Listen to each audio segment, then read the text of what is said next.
First home buyers in New South Wales will be able to choose between paying the upfront cost of stamp duty or a small annual property tax payment as revealed in the state budget. The Executive Chairman of Yellow Brick Road Home Loans, Mark Bouris, joins us live now. Mark, good to see you. Thanks for your time this morning. So what's, on balance, what do you make of the policy? It's pretty good policy in terms of borrowers, who, particularly first home buyers who struggle to get the stamp duty. I mean, the stamp duty can be quite a large sum up front. But what you've got to remember is that the stamp duty that we pay up front, we pay on the purchase price, whereas the other tax, let's call it a land tax, for example, we pay on the unimproved value of the land and we pay it annually. And it is 0.3% of the unimproved value of the land plus $400. And you pay it every year until the day you sell.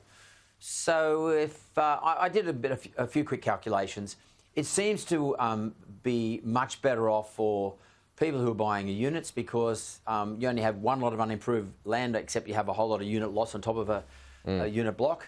Therefore, I think there's a bit of an arbitrage when it comes to apartment buying, and particularly for lower value properties, which is the first homeowner sort of environment. Yeah, right. Okay. So ultimately, what do you think this does to prices? I don't think it does anything. I really don't think it's going to have any effect whatsoever. So what it will do, though, is that if I'm buying a house, or somebody's buying a house, and let's say it's $1 million borrow against a $1.3 million purchase, and let's say the unimproved value of the property is, I don't know, $300,000 or $400,000, you'll find that the lender, someone like me as a lender, I'm now going to assess you differently because I'm going to be saying you've now got an expense every year that you never had before if you choose to pay the land tax as opposed to paying the stamp duty up front. So I will now lend you less. So just, back of an envelope type calculation, I'm going to lend you about 3% less. I did a calculation this morning. I'm going to lend you 3% less based on what I would consider to be your new expense ongoing for the rest of your life.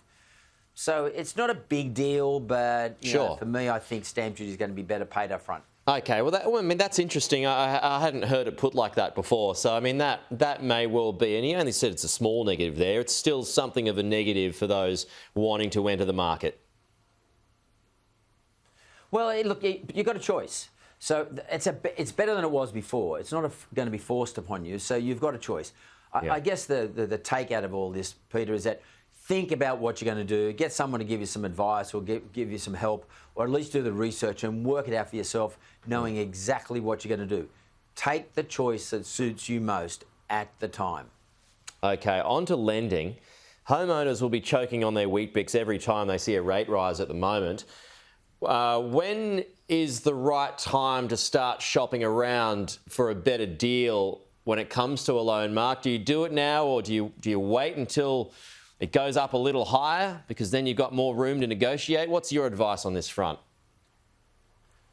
Well, I don't want to look like I'm here sort of buttering my own bread, but the bottom line is get a relationship with the broker and tell the broker what your current deal is and say to the broker, look, if you ever see an opportunity for me to refinance, you contact me. So get all the hard work to be done by a broker, because it's very confusing at the moment, Pete. There are lenders out there who are offering variable rates who haven't actually adjusted the variable rate after the last RBA rate rise of 0.5%. And it looks like a really low rate. But I tell you now, they're going to adjust it very soon. So, you could be out doing your research as an individual and, you could sort of stumble upon what you think is a great rate. It's not actually that great a rate once they make the change. So bottom line is talk to a broker, have the broker tap you on the shoulder when it's time for you to refinance. It's in their interest too, because they're going to get paid a commission. They do the hard work, and they like having you as in their nursery, people who they're going to look after in the future. But what have a relationship. That's the bottom line. Yeah, I mean, overall, what can be the difference between your repayments when you factor in a smaller lender as opposed to, say, the big four? Oh, you can be looking at somewhere between 0.5% per annum lower rate. And depending on how much you borrow, it's a substantial saving. So always shop around. You should always be shopping around. And right now there is a lot of variation between the lower tiered or the second tier and third tier lenders relative to the big lenders. The big lenders are passing these rate rises on immediately. Some of the small lenders are only passing some of it on. So therefore it's a competitive environment now. It is time to shop. But get someone to do the shopping for you. Yep, okay. Get a broker. Mark Bouris, good to chat as always. Talk to you soon.